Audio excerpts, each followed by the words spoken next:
Avec la sortie de la 5e édition du jeu de rôle originel, les développements de nouveaux jeux vidéo, Shadowrun Returns et Shadowrun Online, d'un jeu de cartes, Crossfire, ou encore d'un jeu de figurines, Sprawl Gangers, l'année 2013 aura bel et bien été placée sous le signe de Shadowrun.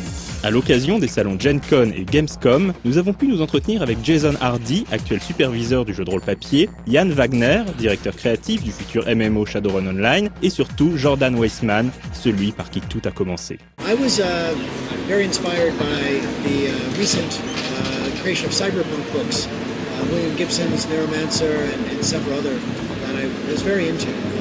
And so I started to work on a cyberpunk game. And then R. Talsorian Games, Mike Pondsmith came out with a game called Cyberpunk. And typically for Mike, it was a very good game. So I didn't want to do a cyberpunk game, having done such a good one. So I started thinking about what I could do that would be different and unique, that would take cyberpunk in a different direction rather than trying to do something kind of along the main lines of what had been done in the novels. And I started to think about the kind of contrast between cyberpunk and fantasy, and thought about the deep themes that are underlying cyberpunk. And as I started to think about it, I realized that cyberpunk to me was about the dehumanization of humanity. About both on the micro scale, about how humans had come to the conclusion that humanity was not good enough anymore and was injecting lots of technology into themselves, and on the macro scale, how governments were giving way to corporations, and so even our larger bodies had no concern for humanity anymore. And I contrasted that with fantasy, which is all about really nature and about bringing the elements of nature back to life, and thought that they would be an interesting juxtaposition if we could get them into the same game. So I started to look for a mythos, a way to introduce fantasy into the science fiction setting in a way that had some logic to it and felt right. My dad was a very large Mesoamerican archaeological fan, and so there were many books of Mayan and Inca and Aztec history around the house. And so I had read lots of those and really thought it was a fascinating environment. And I remembered the Mayan calendar had a concept called the long count, which was a 5,200 year cycle. And according to the Mayan calendar, every 5,200 years is a new world. And the next new world was going to happen in 2012. And that, I thought, was very cool. And maybe if I used that cycle of worlds and thought about that as how magic ebbed and flowed from the world on kind of a sine wave, that it could be an understanding that this ancient culture had predicted the return of magic, had known about the cycle of magic. I think when people hear about it the first time, Shadowrun sounds like a bit of a weird mix. You know, you've got cyberpunk, you've got fantasy, and then you just put them together. It sounds like sort of a cheap thing. But I think what Shadowrun really managed is to create a world out of that is really, really special. It works with a lot of the archetypes and the prejudices and everything else that you get in any other fantasy game or any other modern game, but it combines them in a way that makes the world unique, and it allows to tell interesting new stories. A lot of the cyberpunk games, and if you look at cyberpunk books or as a movement, cyberpunk as a movement, it sort of had a very high point in the 90s, and then it sort of died down a bit. Because the topics are limited. Now you've got biopunk and other genres that are similar to them, but the topics themselves sort of, I'm not saying they're all told already, but sort of the core thing has been told. And through mixing magic and fantasy into it, the Shadowrun world constantly sort of renews itself, because you've got stuff happening that hasn't got anything. You've got a huge dragon fighting with Eds technology. You don't get that in another game. And that provides a fresh perspective, provides new input. I think that's one of the reasons why Shadowrun remains interesting when the interest in the pure cyberpunk genre sort of faded a bit. Depuis ses débuts en 1989, Shadowrun a su évoluer, comme en témoigne la sortie de la 5e édition du jeu, qui apporte son lot de bouleversements tant au niveau du système de jeu que de l'univers. We wanted to focus on the characters. We wanted their skills and their attributes to be what made them do awesome things, rather than their gear or their programs being what made them great.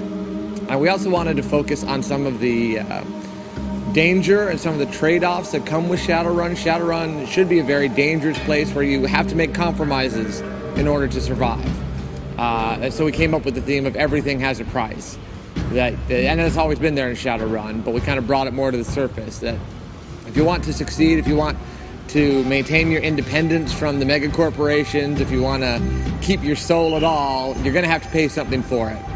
And so we had all these things that we thought would be fun to put into the game, and so 5th edition gave us a chance to do that. We could build in those themes, we could focus on the characters and give people a chance to really have fun, and if they succeeded at a mission, or if they made themselves prime runners, they'd know they'd accomplished something hard. They'd know they'd done something great because of the challenges we put into the game. The state of the 6th world is never great because there's too many forces working against it, but I think that's good for the 6th world. I think it's supposed to be a difficult place to live.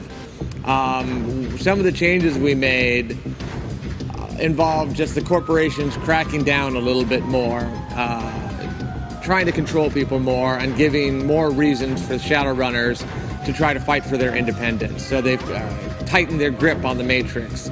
So hackers now have to work harder to stay independent, to get the information they want. We've introduced an interesting plot line at the end of 4th edition that is going to put a lot of paranoia, where people who used to be stable, who used to really be in charge of what they were doing, now are become erratic and unpredictable, and the reasons for that aren't clear. And so there's going to be a lot of, like I said, paranoia and guessing what's happening to the people, what's gone wrong, what's causing it, and what can people do about it. So between what we're working on and the browser-based game that'll be coming out hopefully later this year, Shadowrun Online, we're going to be developing that plot forward and ramping up that paranoia, and I think it's going to be a lot of fun for people to see where this is going. When we talked to the guys at Catalyst, Jason Hardy and the others, we wanted to work with them actually on the story. So that's the reason why we want to be in the current setting, and that's also why we sort of switched to even 5th edition. When we started out, there was the 4th edition, and we are creating a campaign book, which sort of describes the setting that our game is set in, but it's also a campaign book for Shadowrun with quests, and this way we were able to influence the storyline of Shadowrun. So one of the things that we already announced in the Kickstarter, that our players basically can decide which one of the mega corporations will take a dive. And that's only possible in the current timeline. Also, I think it's a bit more interesting because in the old Shadowrun, Wi-Fi wasn't even invented. Social media weren't invented. And the vision of the 20s, 50s Shadowrun feels a bit like, I don't know, Jules Verne thought about the future. There's some truth to it, but some of it doesn't really ring true. And there's more opportunities now for people that don't know Shadowrun to get in touch with it. Shadowrun Online sera également une occasion de faire découvrir aux joueurs une version futuriste et dystopique de Boston, ville peu développée jusqu'à maintenant au sein de la licence. When we talked to Catalyst, we said we wanted a city that we could mess around with. So that's the one thing. We also wanted a city that houses headquarters for a mega corporation because it's important in our storyline. And we wanted a city that has a bit of a history with Shadowrun, but isn't really that exactly, completely defined yet. Because otherwise we would run into a lot of problems where people go like, no, in Hamburg we know this is happening and why isn't it happening in your game? So we need a bit of freedom, but we also need a bit of history. That didn't leave too many other cities. And the next reason was then we wanted an American city. We're obviously not an American team. So as a European team, we've got a slightly harder time of connecting with American players. Simply, we can't do PR tours as well. We're not as present there. So if you take all these things together, it sort of narrows our selection. Then we want, and then Boston was really interesting. There's a lot of interesting stuff happening there in the past. There was a big crash, and we can take that history and actually connect to it. Toutefois, malgré toute la bonne volonté des différentes équipes, on remarque que certains des projets ont pris du retard. Alors on se devait de poser la question. Où en est la campagne berlinoise pour Shadowrun Returns? Où sont Crossfire et Sprawlgangers? Well, we're working on the next thing we're working on is the Berlin campaign, and we've moved the Berlin campaign back to January. because we've heard from the community that they want a campaign that's on the size and scale of the Dead Man's Switch campaign that came out with the game, which is bigger than what we had anticipated. So that really we are going to respond to that. We're going to make it much bigger. It's going to be a 10 to 12 hour experience and have much more terrain and characters in it than what we originally anticipated. We hope that Berlin is successful enough that it produces an economic model that allows us to continue to create more environments, more places in the world, and more stories. We hope that allows us to keep enriching the editor so that the players themselves can create more stories. But we're really going to have to kind of see how the game performs before we know what's next for Shadowrun. We're really excited about that because it has a cooperative element that a lot of deck building games don't have, but it also has a character advancement element that I haven't seen in a deck building game before.